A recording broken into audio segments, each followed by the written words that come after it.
नमस्कार. मी प्राध्यापक doctor S G Khanapure. मित्रांनो, आपण बघत होतो की कॉरिजेंडा याच्यावरती आपण जर पी-आय-एल दाखल केलो किंवा कॉरिजेंडावरती आपण जर न्यायालयामध्ये चॅलेंज केलो आणि कॉरिजेंडा हे फेक आहे असं आपण जर सिद्ध करू शकलो, तर मित्रांनो, सन 1950 पूर्वीच्या कोळी नोंदीमुळं आपल्यासमोर ज्या काही अडचणी आलेल्या आहेत, तर त्या सगळ्याची सगळी अडचणी हे संपुष्टात येतात. या विषयावरती आपण बघत होतो. मागचा भाग जर कोणी बघितला नसेल, तर त्याने तो मागचा भाग बघून घ्या. तर मित्रांनो, अतिशय महत्त्वाचा व्हिडिओ आहे. विषय अतिशय महत्त्वाचा आहे. सगळ्यांनी व्यवस्थितपणे समजून घ्या. एकदम मी शॉर्टमध्ये सांगणार आहे. डिटेल व्हिडिओ नंतर मी टाकणारच आहे प्रत्येक विषयावरती. पण आत्ता शॉर्टमध्ये मी सांगणार आहे, की कॉरिजेंडा हे कसं फेक आहे आणि आजसुद्धा कोळी एस-टीच्या लिस्टमध्ये कसं आहे आणि कोळी नोंदीवरून आपल्याला कशा पद्धतीने सगळी फॅसिलिटीज मिळू शकतात.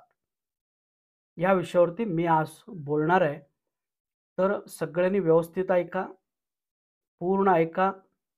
समजलं नाही तर 2 वेळा ऐका आणि एकदा तुम्हाला समजलं, तर ते व्हिडिओ वेगवेगळ्या ग्रुपवरती फॉरवर्ड करा. दुसऱ्या व्यक्तींच्यापर्यंत हे पोहोचवा आणि त्यांनासुद्धा हा विषय समजून सांगा. तर मित्रांनो, एक अतिशय शॉर्टकट मार्ग आहे. कॉरिजेंडा फेक आहे, हे सिद्ध करण्याचं आणि आपले सगळीची सगळी समस्यापासून मुक्त होण्याचं एक अतिशय शॉर्टकट मार्ग आहे, जवळचा मार्ग आहे आणि एकच दगडावरती सगळे पक्षी मारण्याचा हा मार्ग आहे. एकच कोर्ट केसच्या माध्यमातून आपण कोळी समाजाचे सगळेचे सगळे जे काही 1976 पासून जे समस्या तयार झालेल्या आहे, ते सगळं आपण संपुष्टात आणू शकतो. तुम्हाला माहीत आहे की 1976च्या लिस्टमध्ये हा काय प्रॉब्लेम आहे किंवा नेमकं काय आहे हे समजून घ्या.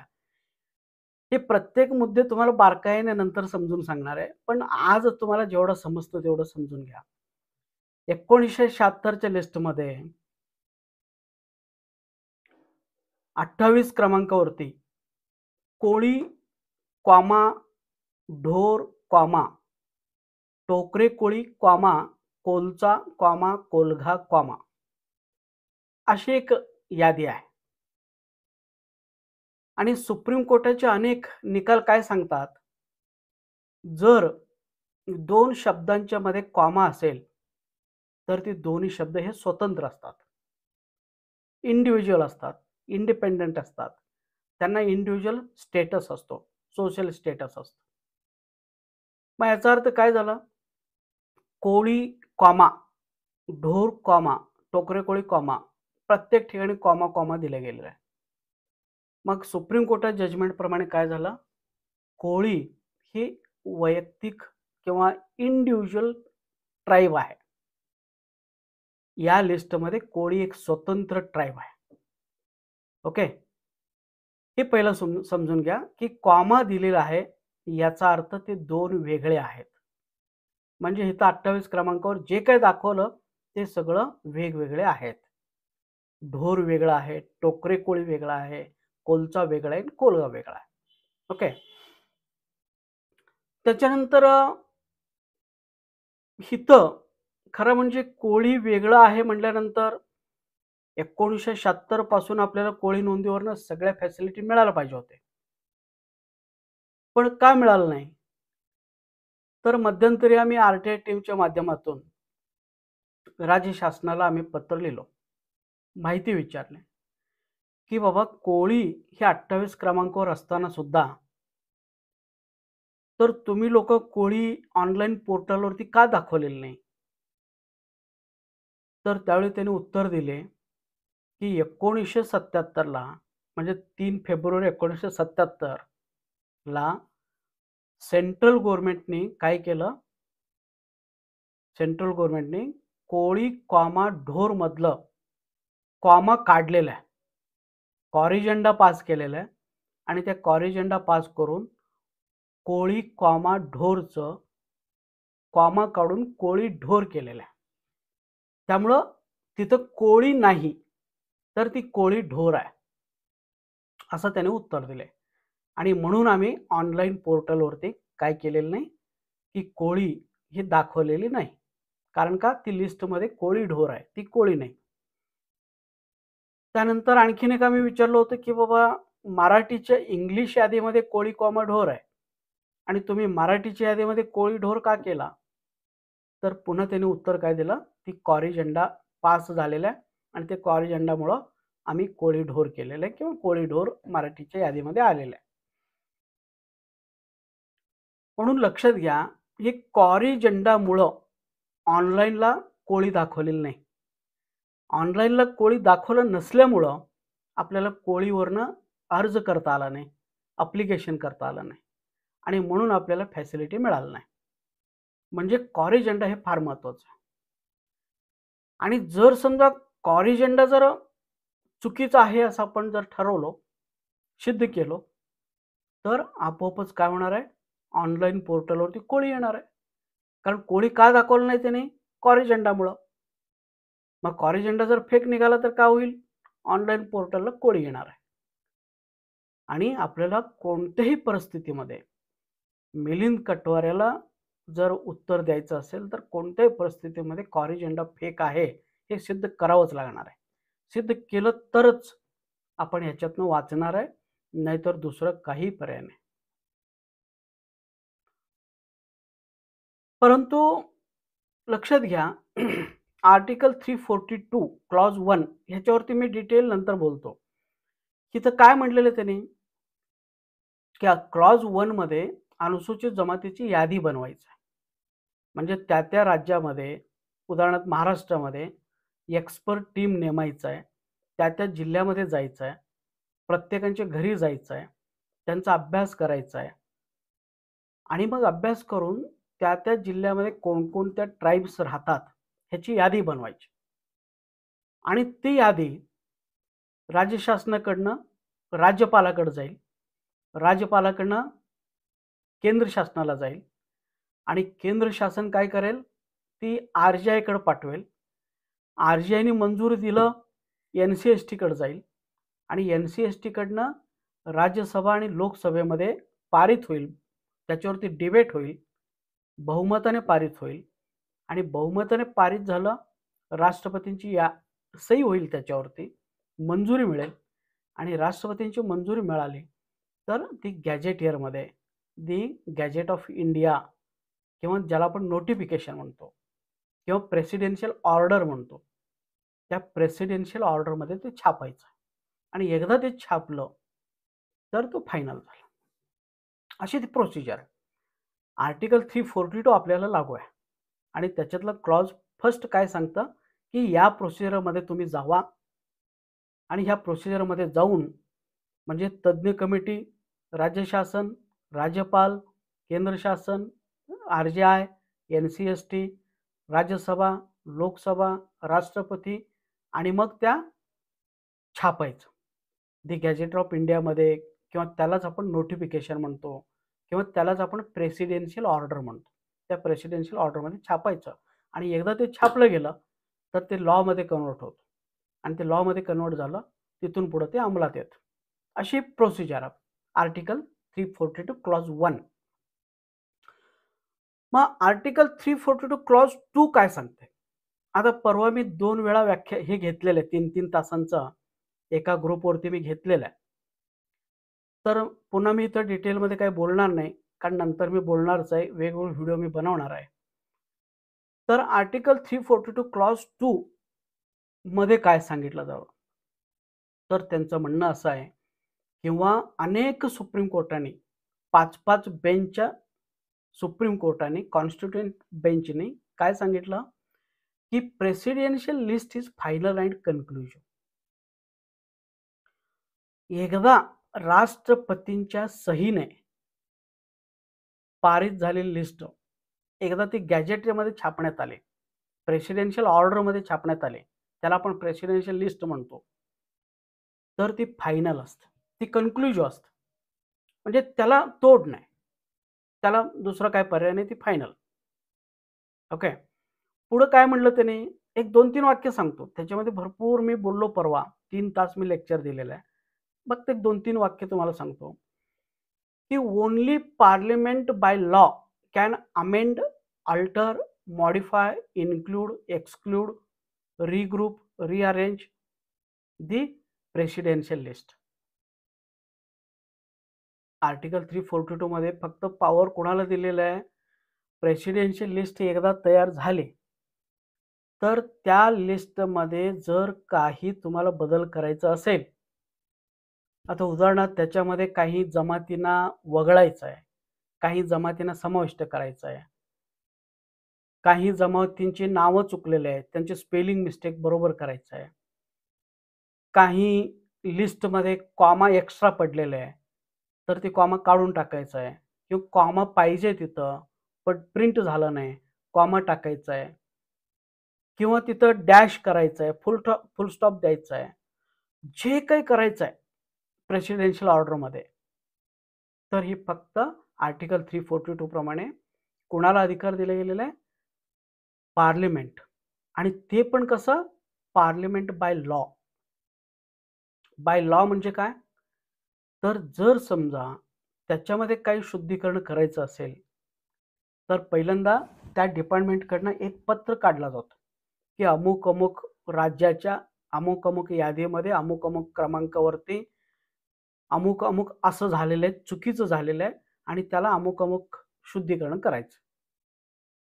तर ही जी काही पत्र आहे, तर त्याला आपण म्हणतो कॉरिजंडा. बरोबर? कॉरिजंडा म्हणजे शुद्धीकरणाचं एक पत्र. आणि त्याच्यावरती बरेचसे क्लार्क लोकांचं, सचिव लोकांचं, तिथलं मुख्य बॉसचा नोटिफिकेशन होतं आणि हे करणे गरजेचं आहे, हे करून घेण्यात यावे किंवा हे पार्लिमेंट समोर ठेवण्यात यावे, असं तो सगळं नोटिफिकेशन होतं. आणि मग ती नोटिफिकेशन किंवा ज्याला आपण कॉरिजंडा म्हणतो, ती कॉरिजंडा ही पार्लिमेंटमध्ये आणायला पाहिजे. आणि मग ते राज्यसभा आणि लोकसभेमध्ये त्याच्यावरती डिस्कशन व्हायला पाहिजे. होय, हे बरोबर आहे, हे चुकीचं प्रिंट झालं होतं आणि त्याला मॉडिफिकेशन करणं गरजेचं आहे. अल्टरेशन करणं गरजेचं आहे.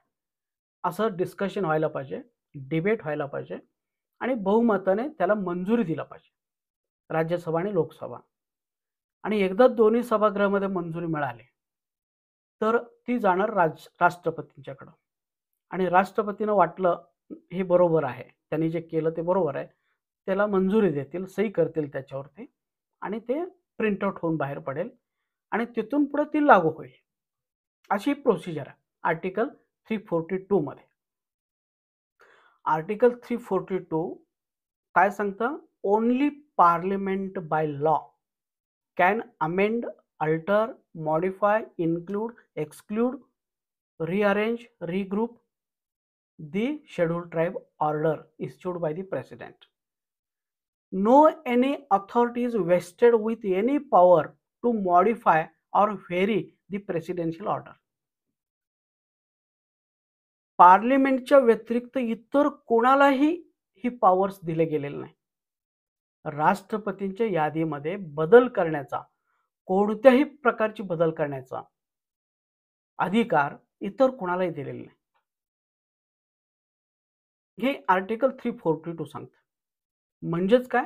एकदा क्लॉज 1 प्रमाणे लिस्ट बाहेर पडली, तर क्लॉज 2 काय सांगतं? त्याच्यामध्ये जर काही चुका झाल्या असतील, तर ती चुका दुरुस्त करण्याचा अधिकार फक्त पार्लिमेंटला आहे, बाकी कोणालाही नाही.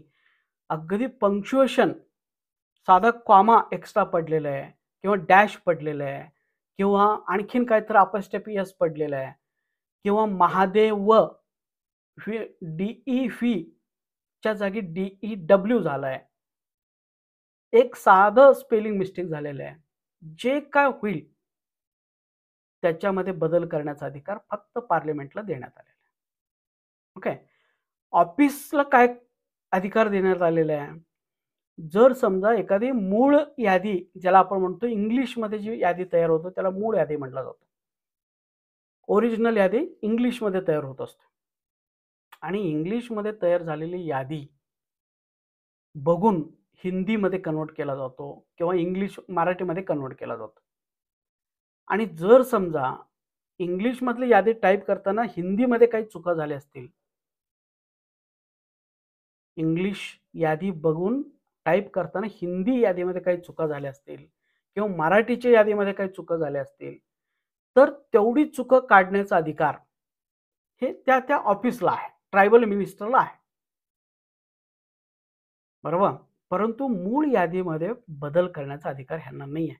फक्त यांचा अधिकार काय आहे, की निदर्शनात आणून द्यायचं आहे. पार्लमेंटच्या निदर्शनात आणून द्यायचं आहे, की बाबा या राज्याच्या या लिस्टमध्ये अनुक्रमांक याच्यावरती अमुक-अमुक चुका झालेल्या आहेत आणि त्याचं शुद्धीकरण करून घेण्यात यावा.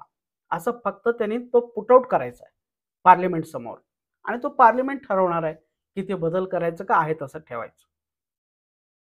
पण कुठल्याही ऑफिसला तो अधिकार नाही. ओके. हां, त्यांना जर करायचं असेल तर ती काय करू शकतात?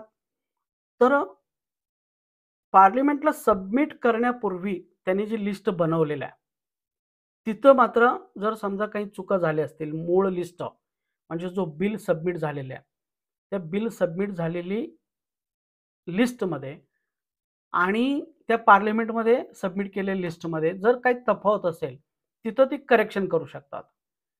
परंतु एकदा प्रिंट आउट होऊन बाहेर पडली लिस्ट, तर स्वतः राष्ट्रपतीला सुद्धा करता येते.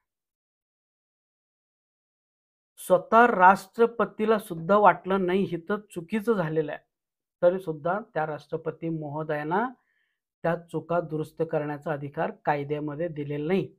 आर्टिकल 342 मध्ये फक्त पार्लमेंटला ते अधिकार दिलेले आहे आणि ते पण by law. By law. Okay. By law म्हणजे त्याच्यावर डिबेट व्हायला पाहिजे, डिस्कशन व्हायला पाहिजे, बहुमताने ते सिद्ध व्हायला पाहिजे, राष्ट्रपतींची सही व्हायला पाहिजे आणि मग ते गॅझेटमध्ये छापलं पाहिजे. That is called by law. So only parliament by law can amend, alter, modify, include, exclude the presidential list. हे तुम्ही समजून घ्या. मग फॉर एक्झाम्पल असं जर आपण घेतलं, बघा हे फार महत्वाचं आहे. बघा की काय झालं होतं, आपल्या महाराष्ट्राचीच मी सांगतो, बाकीचं तर सोडूनच द्या. बाकी सगळ्या अमेंडमेंट हे फक्त पार्लमेंटमध्ये झालेले आहेत. एकदम साध्या-साध्या अमेंडमेंट पार्लमेंट कुठलंही असू दे, साधे असो, भारी असो, काही असो, अमेंडमेंट हे पार्लमेंटमध्येच करायचं असतं.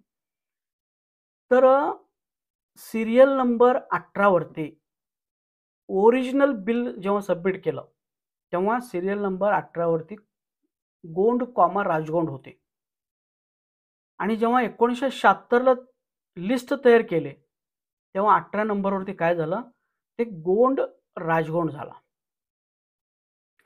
ॲक्चुअली मूळ बिलमध्ये होतीच तिथं. पण इथं क्लार्कने काय केलं, टायपिंग करताना त्या शाण्याने उडवला आणि गोंड, राजगोंड केला. आता हे बिल पास झालेलं आहे, प्रिंट आउट झालेलं आहे. मग आता ही जी काही ऑफिसर असतात, ट्रायबल मिनिस्टरचे सचिव वगैरे, तर त्या लोकं करायला पाहिजे होतं, की अरे मूळ बिलमध्ये तर गोंड, राजगोंड आहे आणि आपलं क्लार्कने चुका केलेल्या आहे. गोंड, राजगोंड केलेलं आहे. त्यामुळं आपण काय करू शकतो, तर तिथं घालूया आणि गोंड, राजगोंड करूया. असं म्हणून ते कॉरिजंडा काढून ते करू शकले असते. मूळ यादी मूळ मूळ बिलमध्ये गोंड, राजगोंड असताना सुद्धा त्यांना ते करता आलं नाही. घालता आला नाही. ती घालण्यासाठी 1978 मध्ये त्यांना पार्लमेंटमध्ये न्यावं लागलं आणि पार्लमेंटमध्ये अमेंडमेंट करूनच ते घालण्यात आला. याचा अर्थ त्या ऑफिशियल लेव्हलला, सचिव लेव्हलला हे काम होत नाही. घालणे किंवा टाकणे, काढून टाकणे. बरोबर? हे फक्त पार्लमेंट करू शकते.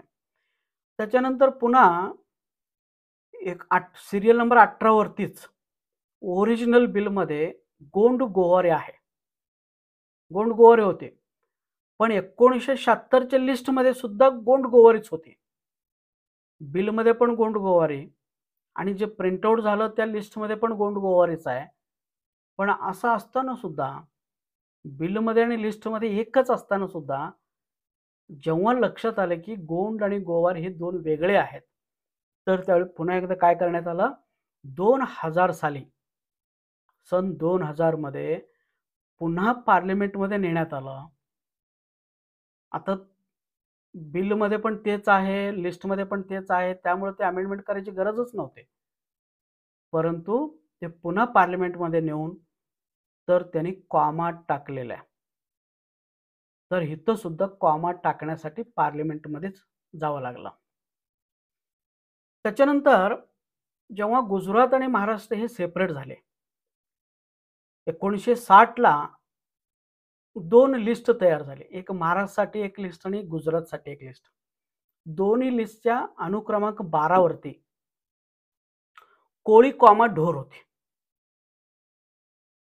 दोन्ही लिस्टच्या अनुक्रमांक 12 वरती कोळी कॉमा ढोरच होते. आता फॉर एक्झाम्पल गुजरातच्या लिस्टमध्ये अनुक्रमांक 12 वरती कोळी कॉमा ढोर होते. तर 1964 ला 1964 ला जेव्हा यांच्या लक्षात आलं की कोळी आणि ढोर मध्ये कॉमा पडलेला आहे आणि ते कॉमा चुकीचं पडलेलं आहे, मग त्यांनी काय केलं, कॉमा काढले ते. कधी? 1964 ला. आणि ते कुठं काढले? पार्लिमेंटमध्ये काढले. गुजरातच्या लिस्टमध्ये कोळी कॉमा ढोर असताना त्यांनी कोळी कॉमा ढोर हे साधं चूक आहे म्हणून परस्पर कॉलेजंडा काढलं नाही, तर त्यांनी पार्लिमेंटमध्ये नेले ते. कारण का? फक्त पार्लिमेंटला ती अधिकार आहे. दुसरं कोणालाही हात लावता येत नाही त्या लिस्टला. आणि मग पार्लिमेंटमध्ये नेऊन त्याला काय करण्यात आलं, तर तिथलं कॉमा काढून त्याला कोळी ढोर करण्यात आलं. त्याच्यानंतर महाराष्ट्र शासनाच्या 1960च्या लिस्टमध्ये सुद्धा अनुक्रमांक 12 वरती पुन्हा तिथं कोळी कॉमा ढोर होते. आणि त्यांनी तिथं खाली काय नमूद केलेलं आहे, तर हे महाराष्ट्र शासनाच्या लिस्टमधले 12 क्रमांकावरचं कोळी कॉमा ढोरला 1964 मध्ये पार्लिमेंटमध्ये अमेंडमेंट करण्यात आलेलं आहे आणि त्या कोळी कॉमा ढोरला कोळी ढोर करण्यात आलेलं आहे. म्हणजे 1960च्या महाराष्ट्रच्या लिस्टमध्ये कोळी कॉमा ढोर होते, तर त्या कोळी कॉमा ढोरला कोळी ढोर करण्यासाठी त्यांनी काय केले, पार्लिमेंटमध्ये घेऊन गेले आणि पार्लिमेंटमध्ये नेऊन कॉमा काढण्यात आला आणि कोळी ढोर करण्यात आला. मग आता हा विषय मी नंतर बोलतो. तर 64 ला केलं की नाही केलं तो नंतर मी बोलतो. पण एक लक्षात घ्या, गुजरातच्या लिस्टमधलं कोळी कॉमा ढोरला कोळी ढोर करण्यासाठी पार्लिमेंटमध्ये नेण्यात आले. महाराष्ट्राच्या 1960च्या लिस्टला कोळी कॉमा ढोरचा कोळी ढोर करण्यासाठी पार्लिमेंटमध्ये नेण्यात आले. मग आता 1976च्या यादीमध्ये पुन्हा कोळी कॉमा ढोर आहे 28 क्रमांकावर. ते कोळी कॉमा ढोर का आलेलं आहे? तिथं कोळी आहे की नाही आहे? हां, आणि कोळी ते कसं आलेलं आहे? हे सगळं मी तुम्हाला डिटेल 1-2 व्हिडिओमध्ये समजून सांगतो. तिथं कोळी कसा आलेला आहे. तर ह्या महाराष्ट्राच्या 1976च्या लिस्टमध्ये अनुक्रमांक 28 वरती पुन्हा कोळी कॉमा ढोर आहे. मग आता ह्याला काय करायला पाहिजे होतं? गुजरातच्या लिस्टमधलं कोळी कॉमा ढोरला पार्लिमेंटमध्ये अमेंड केला. महाराष्ट्र शासनाच्या 1960च्या लिस्टमधल्या अनुक्रमांक 12 वरचं कोळी कॉमा ढोरला तुम्ही पार्लिमेंटमध्ये अमेंड केला. मग त्याच धर्तीवरती 1976च्या लिस्टमधल्या 28 क्रमांकावरचं कोळी कॉमा ढोरला सुद्धा कुठं अमेंडमेंट करायची गरज होते? पार्लिमेंटमध्ये. कारण अधिकारच पार्लिमेंटचे आहेत. त्या खालच्या लेवलचे कुठल्याही nobody has given any power to amend the presidential list.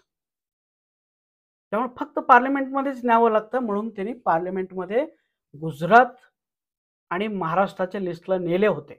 परंतु 1976च्या लिस्टमध्ये मात्र त्यांनी काय केलं, तर ते नेले नाही.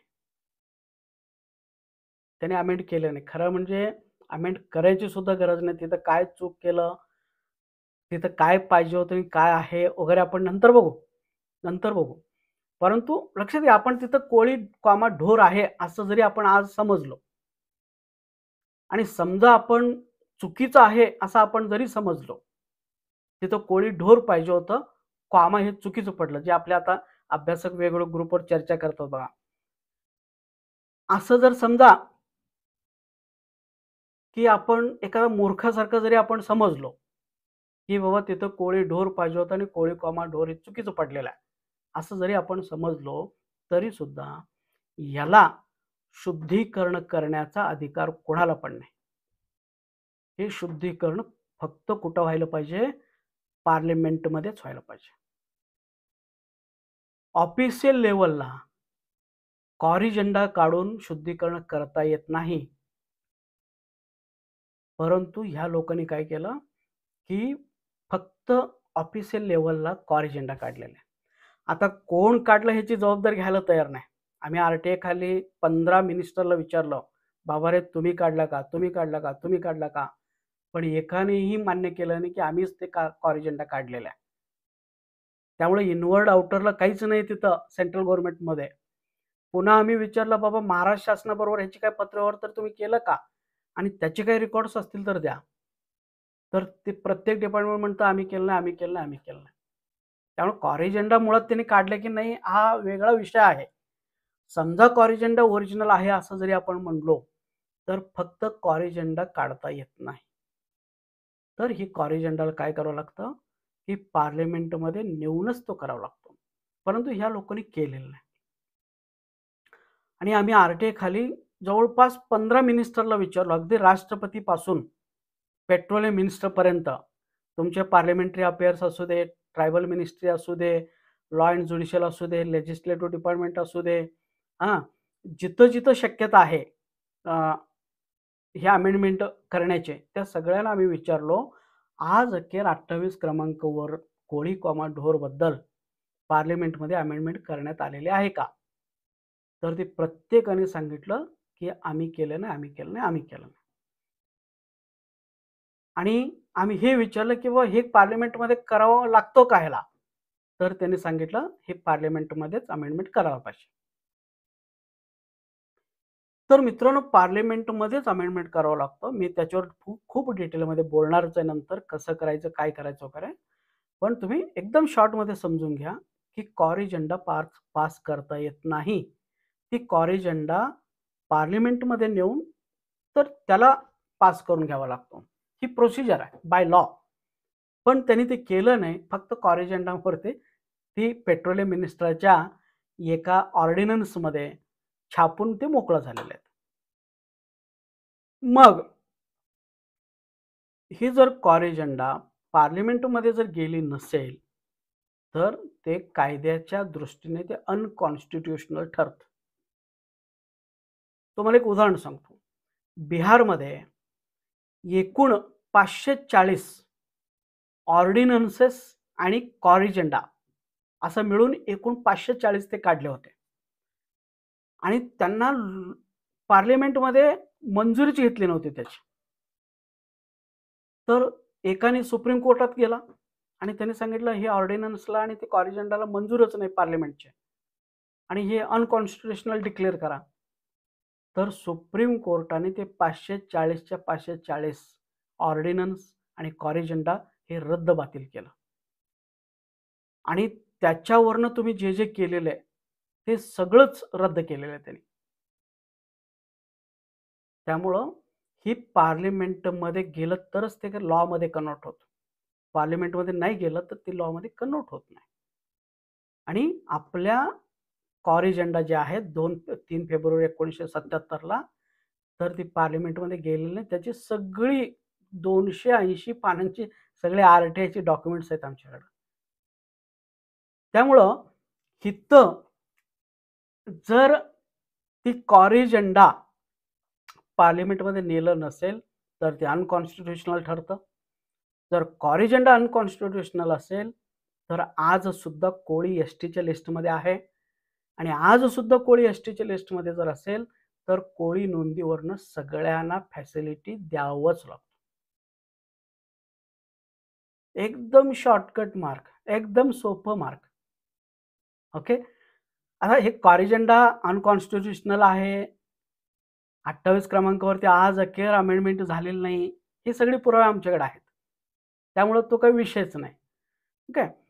म्हणून मित्रांनो, कॉरिजेंडा हे फेक आहे हे सिद्ध करणं आणि आज अखेर कोळी एस-टीच्या लिस्टमध्ये आहे हे सिद्ध करणं अत्यंत गरजेचं आहे. कारण हे जर आपण सिद्ध केलो नाही, तर आपल्याला कुठलाही मार्ग नाही. सगळे मार्ग बंद आहेत. सगळे मार्ग बंद आहेत. तुम्ही कमिटी नेमू शकत नाही. आंदोलन ह्याचा काही विषयच येत नाही. त्याच्यानंतर तुम्ही कुठल्याही शासनाबरोबर मुलाखत करून काही उपयोग नाही. काही नाही. हा एकच आपण कॉरिजेंडा फेक आहे. एवढं जर आपण डिक्लेरेशन घेतलं कोर्टाकडनं, तर आपलं सगळीची सगळे विषय हे संपुष्टात येतात. मग काय-काय फायदा होऊ शकतो? कॉरिजेंडा फेक आहे हे असं जर आपण सिद्ध केलं तर, एक ऑनलाईन पोर्टलवरती कोळी ओपन होईल. त्यामुळं कोळी नोंदीवरनं फॉर्म भरायला तुम्हाला सोपं जाईल आणि तुमची नोंदी कोळी आणि ऑनलाईन पोर्टलला पण कोळी आहे, म्हणजे लिस्टमध्ये पण कोळी आहे. त्यामुळं कोळी नोंदीचा हा विषयच संपुष्टात येईल. कोळी नोंदी का, कसं वगैरे हा विषय संपुष्टात येईल. त्याच्यानंतर मराठीची यादी जी आहे ती रद्द होईल. तिथं पुन्हा कोळी, कॉमा, ढोर येईल. त्याच्यानंतर तुमच्या चालीरीती विचारण्यात येणार नाही. कारण का कोळी लिस्टमध्ये पण आहे आणि तुमच्या जुन्या नोंदी कोळी आहे. त्यामुळे चालीरीती विचारायचा संबंध नाही. चालीरीती केव्हा विचारायचं आहे? जर तुमच्याकडे डॉक्युमेंट अपुरा असतील, तर एक सपोर्टिंग म्हणून चालीरीती विचारायचा असतो, की बाबा खरोखर हा माणूस महादेव कोळी आहे का नाही? त्याची चालीरीती. आता लिस्टमध्ये पण कोळी आणि तुमच्या पण कोळी. त्यामुळे चालीरीतीचा विषयच येत नाही. त्याच्यानंतर काय फायदा होईल? कोळी नोंदीवरनं तुम्हाला कास्ट सर्टिफिकेट व्हॅलिडिटी मिळतीलच. आणि ह्याच्यापूर्वी ज्यांची कोळी नोंदीवरनं इनव्हॅलिड झालेले आहे, तर ती सगळी व्हॅलिड होतील. कारण कोळी एस-टीमध्ये आहेच ना. मग तुम्ही कोळी आहे म्हणून तुम्ही इनव्हॅलिड केलाय, पण कोळी एस-टीमध्ये आहे. ॲक्चुअली तुम्ही व्हॅलिडिटी द्यायला पाहिजे होते. त्यामुळे कोळी नोंदीवरनं आत्तापर्यंत जेवढी इनव्हॅलिड केलेले आहे, ते सगळे व्हॅलिड होतील. त्यानंतर कोळी नोंदीवरनं जेवढे एस-बीची प्रमाणपत्र दिलेले आहे, ती सगळी रद्द होऊन एस-टीची प्रमाणपत्र मिळतील. जेवढे अधिसंख्य पद वर्ग केलेले आहे, कोळी नोंदीवर इनव्हॅलिड करून, त्या सगळ्यांना मूळ पदावरती आणावं लागेल.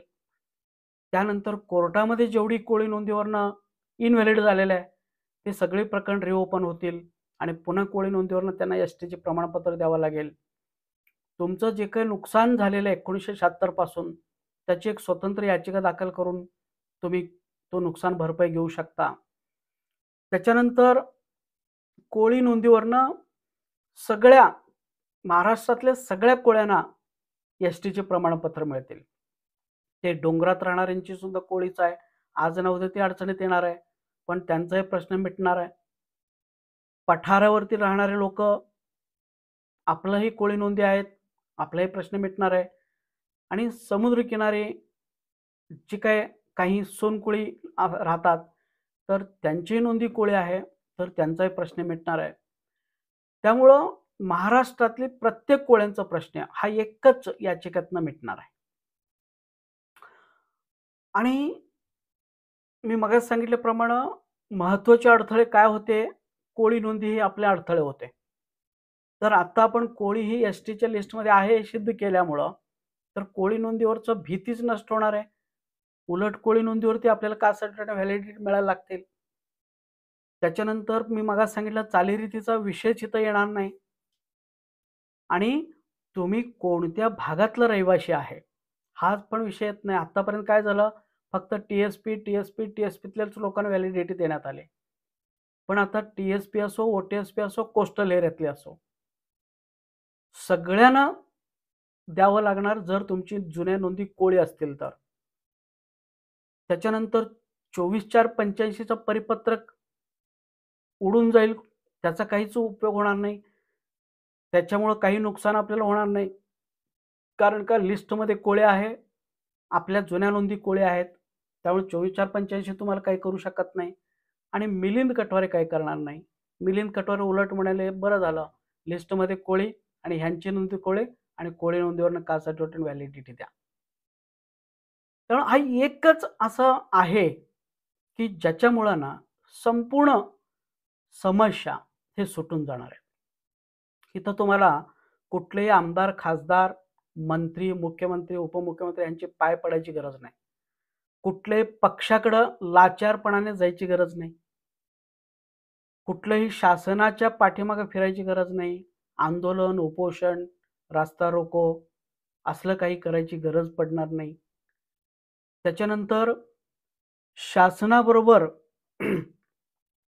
जर समजा असं शासनाबरोबर जर आपण तडजोड करून प्रश्न मिटवायचं ठरवलं, तर आपले जास्त नुकसान होणार आहे. काय होईल? शासनाबरोबर आपण तडजोड करायचं जर आपण ठरवलं, तर की बरेचसे नुकसान होऊ शकतात, की त्यामध्ये फॉर एक्झाम्पल की एक तर 99% शासन आपले प्रश्न सोडवणारच नाही. कारण का? तर त्या प्रत्येक शासनावरती हे 25 आमदारांचा प्रचंड दबाव आहे.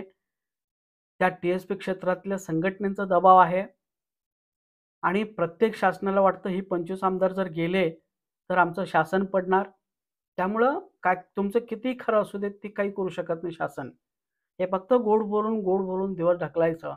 असं करू, तसं करू म्हणायचं आणि इलेक्शन जवळ आले काहीतरी थातूर-मातूर परिपत्रक काढायचं आणि आजच्या आचारसंहिता लागला आणि आचारसंहितेनंतर आपण बघू म्हणायचं आणि मतदान घ्यायचं आणि बोंबलत जावं म्हणायचं. ही प्रोसिजर 1956 पासून चालूच आहे. त्यामुळं कुठल्याही शासनाकडनं आता अपेक्षा नाही आणि ती करू शकत नाही. त्यांचे हात बांधले गेलेले आहे. आपण सगळ्या आमदारांना, खासदारांना हे सगळं पटवून सांगितलेलं आहे. त्यांना पूर्णपणे पटलेलं आहे. परंतु त्यांचे हात बांधले गेलेले आहे. कारण का? शेवटी तुमच्यासाठी त्यांचं शासन पडणार आहे. म्हणून शासनाकडनं फार मोठी अपेक्षा आपण करून चालणार नाही. तरीसुद्धा जर समजा शासनाने करायचं ठरवलं, तर काय होऊ शकतंय बघा? तर इथून पुढे तुम्हाला लाभ मिळेल. परंतु इथून पुढे तुम्हाला कोळी नोंदीवरून कास्ट सर्टिफिकेट व्हॅलिडिटी मिळतील. परंतु जे लोकं ऑलरेडी अधिसंख्य पदावर आहे, त्यांना मूळ पदावर घेतलं जाणार नाही. जे एस-बी-सी स्वीकारलं त्यांना एस-टीची प्रमाणपत्र दिलं जाणार नाही. इथून पुढे जे नव्यानं काढतील, तर त्यांना ते दिले जातील. पण ज्यांचे इथून मागे नोकरी गेलेल्या आहेत, त्या लोकांना पुन्हा नोकरीत घेणार नाही. एवढं सगळं बॅक होणार नाही. फक्त ते म्हणतील, "ठीक आहे, इथून पुढे आम्ही देतो. मागचं काय असेल ते सोडून द्या." असं होऊ शकतं. बरोबर? म्हणून मित्रांनो, एक शॉर्टकट मार्ग काय? तर ही कॉरी एजेंडा चॅलेंज करणे. कॉरी एजेंडा चॅलेंज करणे. आणि काही लोकांना असं वाटत असेल, की बाबा आम्ही एस-बी-सी सर्टिफिकेट घेतलेलं आहे. आम्हाला काही एस-टी सर्टिफिकेटची काही गरज नाही. ओके. तर मित्रांनो लक्षात घ्या, मुळातच एस-बी-सी हे असंविधानिक आहे. म्हणून काही लोकं सुप्रीम कोर्टामध्ये गेलेले आहेत. सुप्रीम कोर्टामध्ये याचिका पेंडिंग आहे. तो कधीही निकाल लागू शकतो. त्यामुळे ते 2% वरचं उडणारच आहे. ते 2% उडलं की तुमचा विषय संपला. त्यानंतर मुळात एस-बी-सी जी कॅटेगरी आहे, तर त्या कॅटेगरीमध्ये कोळ्यांच्यापैकी फक्त सोनकोळी समूहाला, सोनकोळी ग्रुपला म्हणजे 2.5 ते 3 लाख लोकांना त्या एस-बी-सीच्या यादीमध्ये बसवलेलं आहे. बाकीच्याचा काही संबंध नाही. महाराष्ट्रातील इतर कोळ्यांचा आणि तो एस-बी-सीचा काही संबंध नाही. पण तुम्ही ते घेतलेलं आहे. मग हे उद्या ते फेक सर्टिफिकेट ठरणार आहे. एस-बी-सी सर्टिफिकेट हे उद्या फेक ठरणार आहे. हे तुम्ही लक्षात घ्या. त्याच्यानंतर काही लोकांना वाटतं, की आपण अधिसंख्या पदावर आहे किंवा काही लोकांना वाटतं आपण निवृत्त झालो, आता काय आमचा विषय संपला याचा. असं कधी होत नाही. तुम्ही अधिसंख्या पदावर जरी असला, तरी अधिसंख्या पद हे अनकॉन्स्टिट्यूशनल आहे, इल्लीगल आहे. ॲक्चुअली तुम्हाला गोड बोलणं पाहिजे. गोड बोलून कौतुक केलं की तुम्ही खुश होता. पण नंतर काही दिवसांनी अडचणीत येता. तुम्ही समजून घ्या.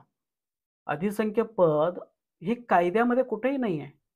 2000च्या कायद्यामध्ये असं कुठं म्हणले का, की ज्यांची प्रमाणपत्र अवैध होतील त्यांना अधिसंख्य पदावरती वर्ग करण्यात यावा. असं कुठंच नाही ना. त्यांनी स्पष्ट काय म्हटलेलं अधिसंख्य पद मानवतावादी भूमिकेतून अधिसंख्य पदावरती वर्ग करण्यात येत आहे. मग ज्या दिवशी मानवतावादी संपेल, ह्यांचा काय तासा-तासाला मानवतावादी संपत असतो. ज्या दिवशी संपेल त्या दिवशी तुम्ही घरीच असणार आहे. ही मानवतावादी भूमिकेतून निर्माण केलेली ती पद आहे. ती काय कायद्यातल्या तरतुदीप्रमाणे निर्माण केलेलं नाही. आणि म्हणून कोणीही एखाद्याने जर कोर्टामध्ये गेला, की बाबा हे कायद्यामध्ये तरतूदच नाही अधिसंख्य पदाचे आणि ह्या लोकांना अधिसंख्य पद त्यांनी दिलेलं आहे. त्यामुळे अधिसंख्य पद सगळं रद्द करा आणि कायद्यामध्ये काय तरतूद आहे? जर इनव्हॅलिड झालं, तर त्यांना ₹20,000 दंड, 2 वर्ष कैद, त्याच्यानंतर सगळी घेतलेली लाभ वसूल करणे आणि त्यांनी त्या अनुसूचित जमातीच्या प्रमाणपत्रावरती मिळवलेली सगळी जे काही फॅसिलिटीज आहेत ती परत घेणे, सर्टिफिकेट जे काही त्यांनी मिळवलेली ते सर्टिफिकेट परत घेणे. कोणी बी-ए केलं असेल, कोणी एम-ए केलं असेल, कोणी बी-एड केलं असेल, ती सगळी डिग्र्या रद्द करणे, अशी तरतूद आहे कायद्यामध्ये.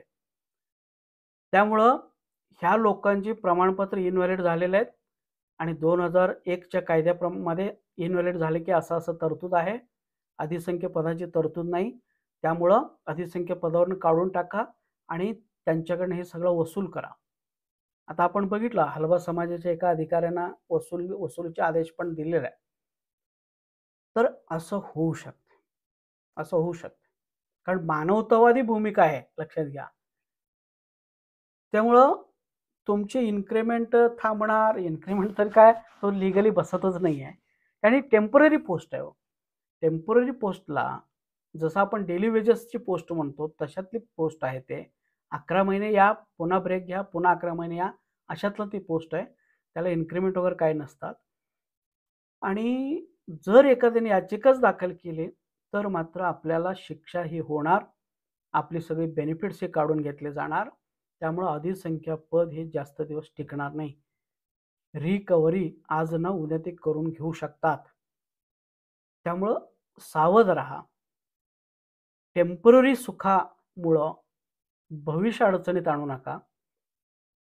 तर ही कॉरिजंडा जी आहे, कॉरिजंडाच्या मागं जर संपूर्ण समाज जर लागला, तर मित्रांनो आपण ह्या सगळ्या गोष्टीवरती मात करू शकतो. कोणाचे बाप आला तरी आपलं कुणी काही बिघडू शकत नाही. तर आपण जर जिंकलो ही केस 99.99% आपण जिंकतो. 0.1 सुद्धा मी 0.01 सुद्धा आपण एक असावं म्हणून दिलेला आहे. पण 1001 पट तुम्ही समजून घ्या ही केस आपण जिंकतो. कारण का? कॉरिजंडा कधीही पार्लमेंटमध्ये गेलेलं नाही. त्याच्यावर अमेंडमेंट झालेलं नाही. तो कोळी ढोर आहे का कोळी कॉमा ढोर आहे हे जे मूर्ख लोक डिस्कशन करतात तो विषय तरी मूर्खांचा बाजार आहे. अहो साहेब तुम्हाला काही डिस्कशन करायचं नाही. राष्ट्रपतींच्या यादीबद्दल काही डाऊट घ्यायचंच नसतो. तिथं स्पष्ट म्हटलेलं आहे ना. अरे तुम्ही स्वतःला अभ्यासक समजता, मूर्खासारखा का तुम्ही चर्चा करता? राष्ट्रपतींची एकदा यादी तयार झाली की ती आहे तशीच त्याची अंमलबजावणी करायची असतो. जिथे कोळी ढोर आहे, कोळी नाही आहे, अमुक आहे, तमुक आहे, मग कोळी ढोर गायबच होईल, अमुक. अरे मूर्खानो, कायदा काय आहे? तुम्ही चर्चा काय करता? तशी कुठं तुम्हाला राष्ट्रपतींच्या यादीवरती संशय घेण्याची कायद्यामध्ये कुठं तरतूद आहे का? तुम्हाला माहीत नाही का? Presidential order should be read as it is and it should be applied as it stands. जरी ते चुकीचं असलं तरी आहे तसंच त्याची अंमलबजावणी करायचं आहे. एवढं सगळं क्लिअर कट असताना मूर्खासारखं काय पण बोंबलायचं आणि दुसऱ्या सर्वसामान्य समाजाला ते गोंधळात घालायचं. काडीचा अक्कल नाही आणि तुमच्याकडे काय दम असेल तर मला फोन करून विचारा ना. तुला काय पाहिजे ते सगळे मी पुरावे देतो. काय पाहिजे ते मी तुम्हाला सगळं समजून सांगतो ना. तर उगीच काहीतरी फालतूदा थोडं 60 ml प्यायचा आणि रात्रभर आपलं मेसेज टाकत बसायचा. हे बंद करा आता. तुम्हाला अक्कल नसेल तर मला विचार.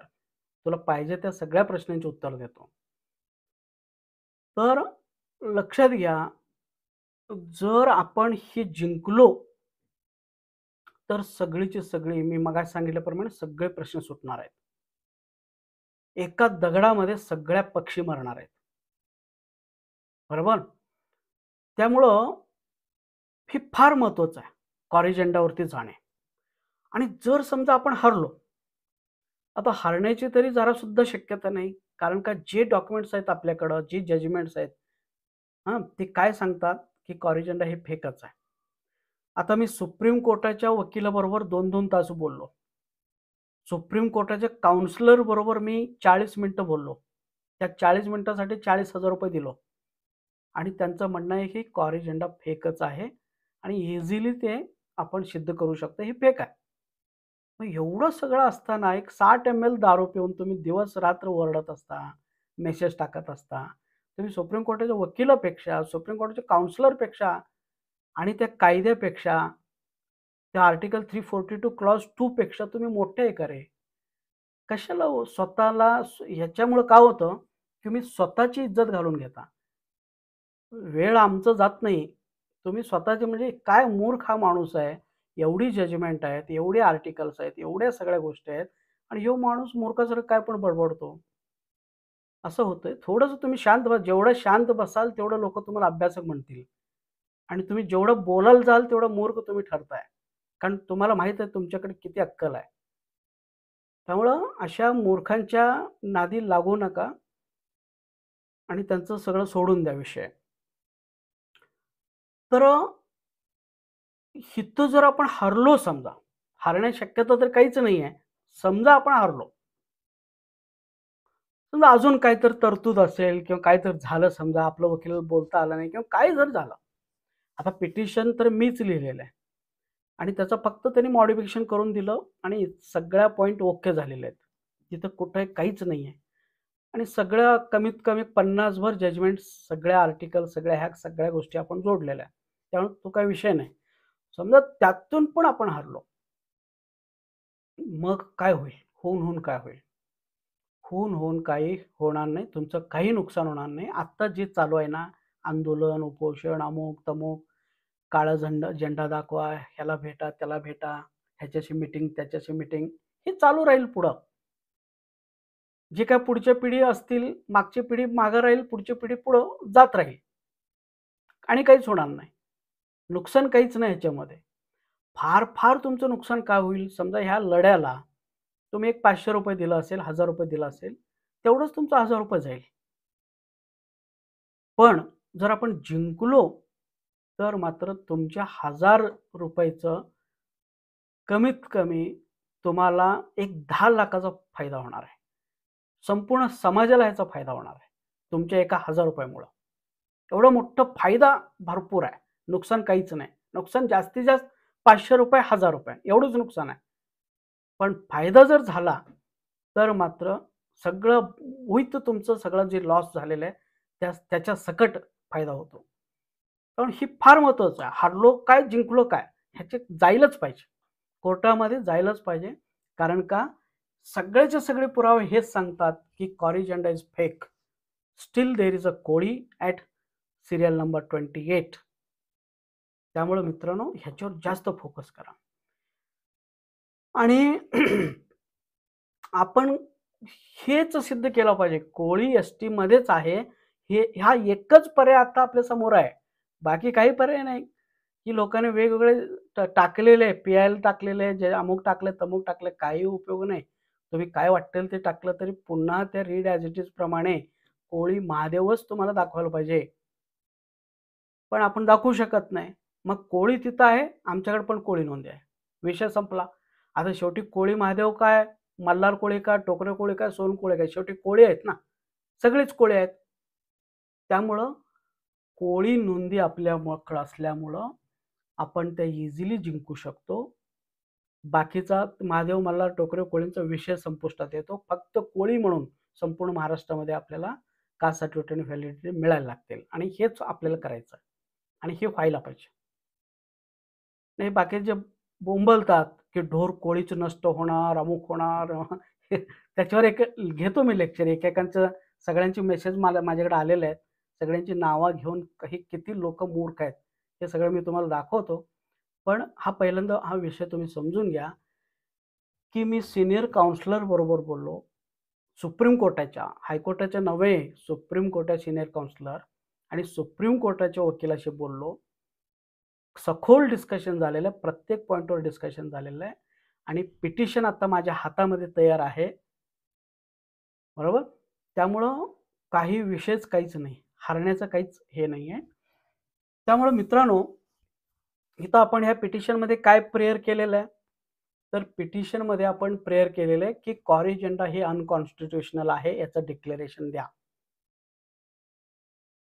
मग कॉरी एजेंडा अनकॉन्स्टिट्यूशन झाले, की दुसरं डिक्लेरेशन आपण काय मागितलेलं आहे? कोळी ही स्वतंत्र जमात आहे. अनुक्रमांक 28 वरती ह्याचं डिक्लेरेशन द्या.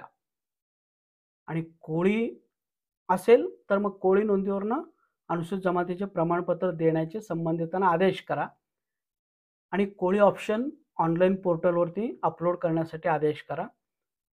अशा पद्धतीने आपण ही मागणी केलेली आहे. त्यामुळे ही एक जर फेक ठरवलं आपण, तर हे सगळं होऊ शकतं आणि आपोआपच कोळी नोंदीवरनं सगळ्या गोष्टी होतील. आणि दुसरं काहीच मार्ग नाही. हे जे बोलतात ना, हे सगळं पोपट आहेत हे. थोडं-थोडं दारू प्यायचं आणि बोलत राहायचं. हे पोपट आहे. यांच्यावर तुम्ही लक्ष देऊ नका. यांची लायकी आपल्याला माहीत झाली. तर ह्याला जास्तीत जास्त किती खर्च येऊ शकतो? बघा, ह्याला जर आपण साधा रेग्युलर एखादं याचिका दाखल करायचं झालं, तर ₹1.5 लाख मध्ये निपटतं हे. 1.5 लाखामध्ये होऊन जातं. एखादा वकील पकडायचा आणि त्यांना सांगायचं ह्याच्यावरती बाबा एखादा याचिका दाखल कर. 1.5 लाख होऊ शकतं. पण आपण ह्याला जर पूर्ण ताकद लावलो, कारण आपला जीव आहे हे आपला आत्मा आहे.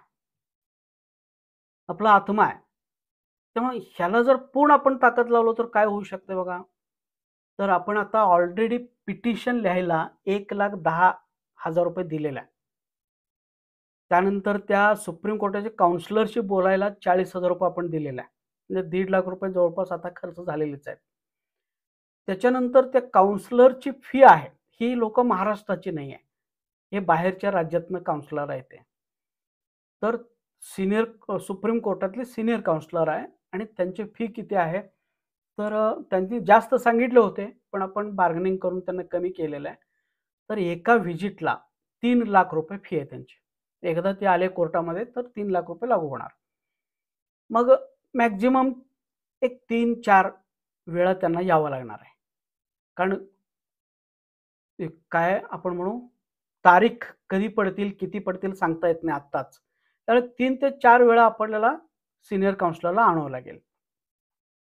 त्यामुळं त्यांचं आपण 3 ते 4 दिवसांनी जर धरलं तर 9 ते 12 लाख रुपये त्यांचा फी होतो. त्याच्यानंतर सुप्रीम कोर्टाची जी काही वकील आहे, ज्यांच्याकडनं आपण पिटिशन लिहून घेतलेलं आहे.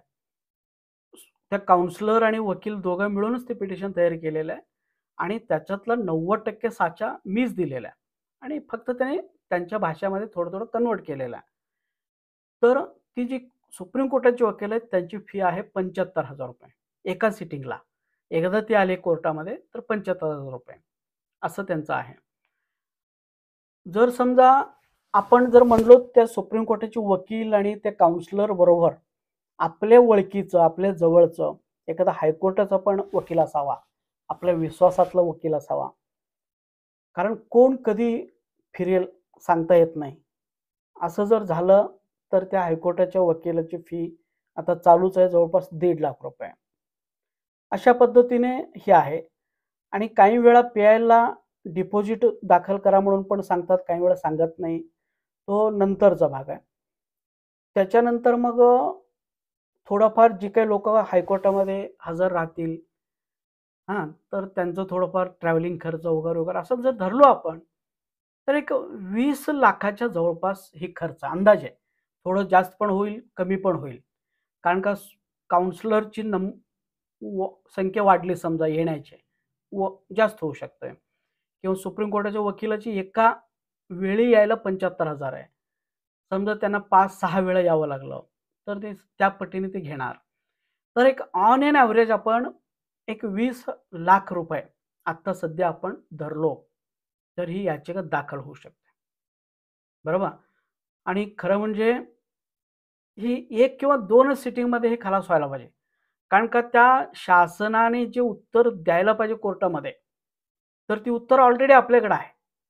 त्यामुळे शासनाचं उत्तर पण आपणच सबमिट करणार आहे, की बाबा कोळी कॉमा डोरवरती कधी अमेंडमेंट झालेलं नाही, हे आपणच सबमिट करणार आहे. त्यामुळे फार वेळ लागणार नाही. जास्तीत जास्त 3 सिटिंगमध्ये किंवा 3 हिअरिंगमध्ये हे निकाल लागायला पाहिजे असा एक अंदाज आहे. तरी पण आपण एक 4-5 हिअरिंग जर धरलो, तर एक 20-22 लाख वगैरे असं काहीतरी अंदाजे खर्च येईल.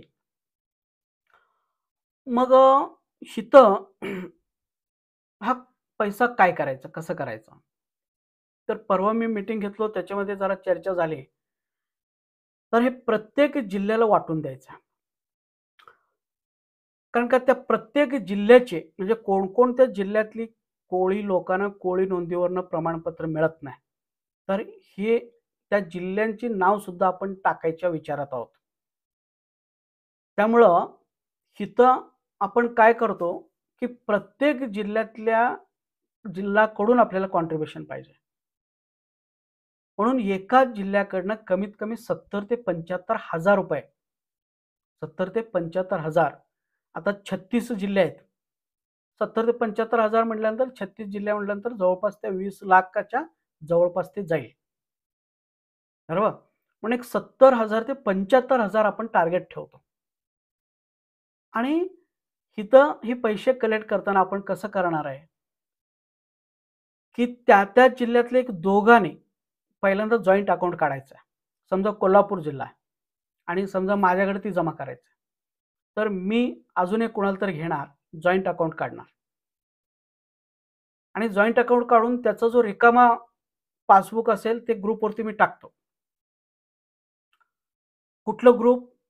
तर समजा कोल्हापूर, कॉरिजेंडा कोल्हापूर असा आपण ग्रुप तयार करतो. कॉरिजेंडा कोल्हापूर. एक ग्रुप तयार झाला. त्याच्यामध्ये फक्त कोल्हापूरची लोकं असतील आणि जे पैसे देणार आहेत ते असतील. बरोबर? आणि त्याच्यावरनं आपण काय करणार आहे, की समजा फॉर एक्झाम्पल आपल्याला तुम्ही समजूनच घ्या, की आपल्याला त्या ग्रुपमध्ये 20 तारखेपर्यंत 20 मे पर्यंत 20 मे पर्यंत ग्रुप्स आपले तयार होतील आणि त्या ग्रुपमध्ये त्या जिल्ह्यातली लोकं ज्यांना ह्याच्यासाठी कॉन्ट्रिब्युशन द्यायचं आहे, तर ती लोकं त्या ग्रुपमध्ये जॉइन व्हायचं. समजा तिथे एक 100 लोकं जॉइन झाले. मग आपण काय करणार आहे? जॉइंट अकाउंट काढलेलं आहे. जॉइंट अकाउंटचा रिकामा फोटो आपण ते पाठवतो ग्रुपला. म्हणजे तिथं त्या अकाउंटला पैसे नाही, झिरो आहे. आणि त्यानंतर हे 20 ते 31 तारखेपर्यंत लक्षात घ्या 20 ते 31 मे पर्यंत त्या ग्रुपमधली लोकं त्या जिल्ह्यातला जो जॉइंट अकाउंट आहे, तर त्या अकाउंटवरती पैसे पाठवायचे आहेत. किती पाठवायचं आहे? तर समजा 70,000 75,000 आपण ठरवलं. तर 75,000 100 लोकांच्या मध्ये डिव्हाईड करायचे. 100 लोकं आहेत तिथं ग्रुपमध्ये. मग प्रत्येकानं किती येतो ते कॅल्क्युलेट करा आणि सगळ्यांना 31 तारखेला आपलं 20 तारखेला सांगायचं किंवा 21 तारखेला सांगा, की बाबा ह्या ग्रुपमध्ये 100 लोकं आहेत आणि ₹75,000 आपल्याला द्यायचा आहे आणि हे 75,000 साठी प्रत्येकी एवढा-एवढा पैसा येतो आणि एवढा पैसा तुम्ही 31 मे पर्यंत सबमिट करा त्या अकाउंटला आणि अकाउंट नंबर द्यायचा आहे. 31 तारखेपर्यंतच पैसा द्यायचा. 31 तारखेनंतर पैसे द्यायचं नाही. मग 31 तारखेपर्यंत अकाउंट आपलं क्लोज होईल आणि पुन्हा त्या अकाउंट होल्डरनी काय करायचं आहे, तर पुन्हा ते फोटो काढायचा आहे, त्याचं पासबुकचा, किती पैसा जमा झाला ते आणि तो अकाउंट पुन्हा त्या WhatsApp ग्रुपला पाठवायचा, त्याच जिल्ह्यातला, की बाबा एवढ्या-एवढ्या लोकांनी एवढे-एवढे पैसे दिलेले माझ्याकडे एकूण 75,000 किंवा 72,000 किंवा 78,000 माझ्याकडे जमा झालेले आहे. आणि त्यांनी काय करायचं आहे, तर ती जी काही 75,000 असेल, तर ती 75,000 पुन्हा तुम्हाला एका संस्थेचा नंबर दिला जाईल. तर त्या संस्थेच्या अकाउंटला एकदम ₹75,000 ट्रान्सफर करायचा. कधी? 31 तारखेनंतर. 31 तारखेनंतर तुमचं अकाउंट क्लोज होईल.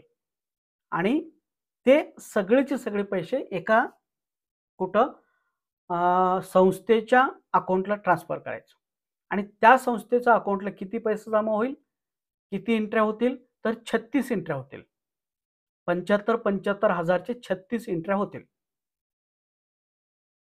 आणि मग त्यानंतर तो जो का संस्थावाला असेल, तर त्यांनी ते सगळं फोटो काढायचं आहे त्याचा पासबुकचा आणि ती सगळी फोटो सगळे 36च्या ग्रुपवरती शेअर करायचं आहे, की बाबा आमच्याकडे तुमच्या तुमच्या जिल्ह्यातले एवढे पैसे आलेले आहेत.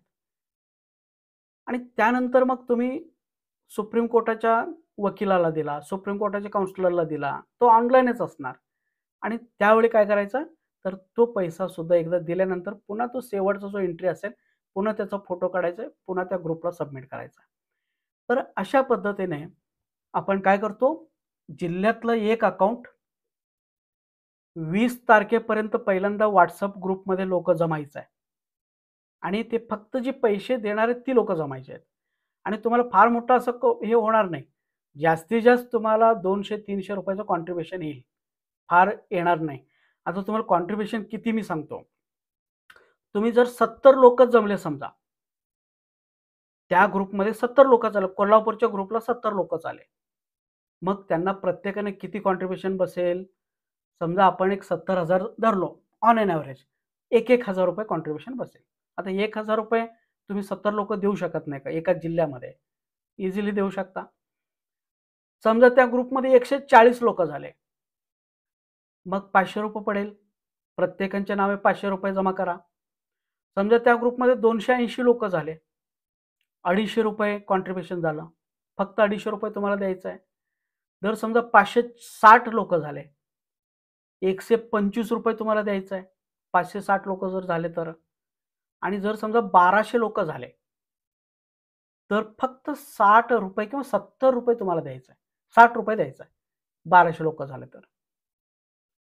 त्या ग्रुपमध्ये जेवढी लोकं वाढत जातील, तेवढं कॉन्ट्रिब्युशन कमी होईल आणि त्या प्रत्येकाने किती कॉन्ट्रिब्युशन बसणार आहे ते 31 तारखेला तुम्हाला म्हणजे तुम्हाला सांगितलं जाईल योग्य वेळी. म्हणजे तुम्ही 20 तारखेपर्यंत ग्रुपमध्ये असणार. तुम्हाला 21 तारखेला सांगितलं जाईल, की बाबा ह्या ग्रुपमध्ये एवढी लोकं आहेत आणि आपल्याला 75,000 द्यायचं आहे आणि भागिले 75 केलं तर प्रत्येकाच्या नावे एवढं-एवढं 100, 150, 125 काय असेल एवढं तुम्हाला भरावं लागेल. तर तेवढं त्या अकाउंटला जमा करायचं आहे आणि मग 31 तारखेपर्यंत तुम्ही जमा करायचं आहे आणि 31 तारखेनंतर त्या संस्थेच्या अकाउंटला जमा करायचं आहे आणि पुढं ते वकिलाकडे जाईल. तर ह्या पद्धतीने हे सगळं भरायचं. म्हणून तुमच्यावर फार मोठी लोड येणार नाही. अगदी, अगदी फार जास्त किती होईल? ₹500 भरावं लागेल तुम्हाला. अगदी फार कमी लोकं जमले तर. समजा फक्त 70 लोकं जमले, तर ₹1,000 तुम्हाला भरावं लागेल. त्यामुळे 1,000 म्हणजे जास्त नाही. हे समाजासाठी किंवा आपल्या भावी पिढ्यांच्यासाठी. आणि लक्षात घ्या, आपण आपल्या मुलांच्यासाठी एका वकिलाला ₹1.5 लाख रुपये देतो. ₹1.5 लाख म्हणजे जवळपास 2 जिल्ह्याचे पैसे आपण एकटाच भरतो. आपल्या एका कुटुंबातली एका व्यक्तीसाठी. मग आपण आपल्या जिल्ह्यातल्या एवढ्या समाज बांधवांसाठी ₹1000 द्यायला काय अडचण आहे? त्यामुळे इझिली हा पैसा जमा होईल. काही अडचण येणार नाही. बरोबर? तर ही लवकरात लवकर जमा करायचं आहे. म्हणजे तुम्हाला मी सांगतो 20 तारखेपर्यंत WhatsApp ग्रुप बनवला जाईल आणि त्या WhatsApp ग्रुपमध्ये 20 तारखेपर्यंत सगळ्यांनी यायचं आहे आणि 20 तारखेनंतर WhatsApp ग्रुप बंद होईल आणि 20 ते 31 तारखेपर्यंत पैसा जमा करायचा आहे. 31 तारखेनंतर पैसा जमा करायचं बंद होईल आणि तो 31 तारखेला एकदा फायनल आपल्याला झेरॉक्स पाठवायचा त्या ग्रुपला आणि त्यानंतर 1 किंवा 2 तारखेला संस्थेच्या अकाउंटवरती तो सगळा पैसा ट्रान्सफर करायचा आहे. या पद्धतीने हे सगळं प्रोसिजर चालू राहील. तर प्रत्येकाने आपापल्या जिल्ह्यातले ग्रुप बनवायचा आहे. फॉर एक्झाम्पल मी तुम्हाला सांगितलं कॉरिजंडा कोल्हापूर, कॉरिजंडा जळगाव, कॉरिजंडा सातारा, कॉरिजंडा पुणे, कॉरिजंडा ठाणे. अशा पद्धतीने कॉरिजंडाच्या नावे WhatsApp ग्रुप बनवा आणि लोकांना आव्हान करा आणि माझ्या व्हिडिओ तुम्ही प्रत्येकाच्याकडे पाठवा. ती लोकं त्या ग्रुपमध्ये ते जॉइन होतील. बरोबर? आणि एकदा ते जॉइन झाले 20 तारखेपर्यंत मग मी सांगितलं त्या पद्धतीने पैसे जमा करून घ्या 31 तारखेपर्यंत आणि पुढं संस्थेच्या अकाउंटला हे करून घ्या. आणि प्रत्येक ग्रुपमध्ये मला ॲड करायचे. हे 36 ग्रुप तयार होतील. 36च्या 33 ग्रुपमध्ये मला ॲड करायचे. बाकीचे इतर जिल्ह्यातले लोकं त्यामध्ये घ्यायचं नाही आणि ज्यांना कॉन्ट्रिब्युशन द्यायचं आहे त्याच लोकांनी तिथं घ्यायचं आहे. ओके. तर मित्रांनो हे सगळं करत असताना तुम्ही लक्षात घ्या ह्याच्याशिवाय पर्यायच नाही. सगळे दरवाजे बंद झालेले आपले. दरवाजे बंद झालेले आहे आणि तुम्हाला जे वाटतं ना ह्यानी ती याचिका टाकलं, त्यांनी ते याचिका टाकलं, इथनं काम होईल, तिथनं काम होईल, हे सगळं भास आहे.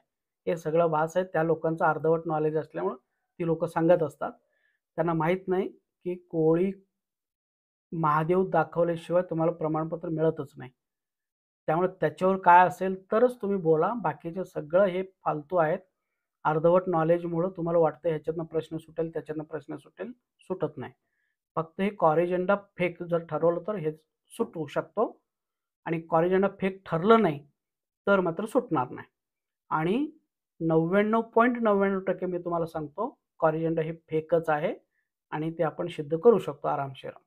ओके. आणि नुकसान होऊन तुमचं किती होणार आहे? 500 किंवा ₹1000 नुकसान होईल. त्याच्यापेक्षा काय होणार आहे? पण फायदा झाला तर अख्खा समाजाचा उधोउध होणार आहे. सगळ्याचे सगळे प्रॉब्लेम सुटणार आहे. ओके. हे तुम्ही कायमस्वरूपी लक्षात घ्या. तर मला प्रत्येक जिल्ह्यातले लोकांनी फोन करून मला सांगायचं आहे, की बाबा सर मी जळगावमधलं पैसे कलेक्ट करायला मी तयार आहे. सर मी औरंगाबादमधून पैसे कलेक्ट करायला तयार आहे. सर मी जालन्यातनं पैसे कलेक्ट करायला तयार आहे. सर मी कोल्हापुरातनं पैसे कलेक्ट करायला तयार आहे. असं जी काही लोकं असतील त्यांनी मला सांगायचं आहे आणि तुम्ही जॉइंट अकाउंट काढायचं आहे. ते अकाउंट नंबर मला द्यायचा आहे. मी पुन्हा एक व्हिडिओ बनवतो. म्हणजे एक 2-3 दिवसामध्येच तुम्ही अकाउंट काढायचा आहे आणि तो अकाउंट काढत असताना तुमचा जो काही पैसा असेल ते अकाउंट काढण्यामध्ये जे काही खर्च होईल, ते नंतर तुम्ही ते डिडक्ट करून घ्या त्या किंवा तुमचं पण तुम्ही कॉन्ट्रिब्युशन देणार आहे. तर तो कॉन्ट्रिब्युशन त्या अकाउंटमधून होऊन जाईल. असं तुम्ही करायचं आहे. हे पहा प्रत्येकानं हे ह्यामध्ये उड्या मारायचंच आहे. प्रत्येकाचं आर्थिक नुकसान थोडंसं होणारच. पण हे केल्याशिवाय पर्याय नाही. बरोबर 1000-500 म्हणजे काहीच नाही. पण एकदा जर ही शासन मागं लागले आपल्या, तर मित्रांनो तिथून पुढं आपण काहीही करून काही उपयोग नाही. त्यामुळं फार मोठं संकटाला समोर जाण्यापूर्वी आपण हे चांगले ह्याच्यातनं यश मिळवू कुणी काही आपलं करू शकत नाही. ओके. पण हा मार्ग प्रत्येकाने विचार करा. तुम्हाला काही समजलं नाही तर मला पुन्हा फोन करा. हे कसं आहे, काय आहे वगैरे. मी तुम्हाला पर्सनली सांगतो. उगीच काहीतरी मूर्खासारखं थोडं-थोडं दारू पिऊन बडबडू नका. तुमची लायकी तिथं सिद्ध होतोय. बाकी काही होत नाही. सगळ्या लोकांना सगळं माहीत आहे. फक्त तुमची लायकी काय एवढं सिद्ध होतोय. बरोबर? तर तुमच्या डोक्यामध्ये डाऊट असेल मी आहे ना रे. कशाला तुम्ही डोक्याला खाजवताय? मी काढलं ना आता 3-4 वर्ष ह्याच्यातच घातलेले आहे ना. त्यामुळे मी तुमच्या प्रत्येक प्रश्नाला उत्तर द्यायला तयार आहे. प्रत्येक प्रश्न तुमचा सोडवायला तयार आहे. फक्त फालतू काहीतरी बडबड लोकांना डिस्टर्ब करू नका. हिंमत असेल तर जा ना तिथं. टी-एस-पीची लोकं बोंबलतात त्यांच्या मागे जावा ना. तिथले 25 आमदार ते बोंबलतात तुम्हाला बोगस, बोगस म्हणून. तिथं जा ना. तिथं काहीच करायचं नाही. तिथं माकडासारखं हां, शेपूट खाली घालून झोपायचं. आणि इथं आपण काहीतरी एखादा मुद्दा काढलो, तर घेतलं दारू आणि बोंबलायला लागला. हे लोकं बडवतील तुम्हाला. एक दिवस असा येईल ना, बडवतील तिथं घरी येऊन. बोंबलू नका जास्त. हं. तर मित्रांनो, ज्यांना आपापल्या जिल्ह्यामध्ये काम करायचं आहे, अर्थात व्यक्ती प्रामाणिक पाहिजे, समाजासाठी काम करण्याची इच्छा पाहिजे. ओके. ही कंडिशन्स आहेत. तर त्या लोकांनी पटपट मला उद्या, परवा असा फोन करून नाव द्यायचं आहे. सर मी या जिल्ह्यासाठी काम करायला तयार आहे. लगेच जॉइंट अकाउंट काढा. पण नंतर मी काय करणार आहे, नंतर एक व्हिडिओ बनवणार आहे आणि कोणत्या जिल्ह्यामध्ये कोण पैसा कलेक्ट करतात आणि त्यांचं WhatsAppचं लिंक काय आहे, त्यांचं नाव काय आहे, त्यांचा मोबाईल नंबर काय आहे, हे सगळं मी पुन्हा एका व्हिडिओमधून सांगणार आहे.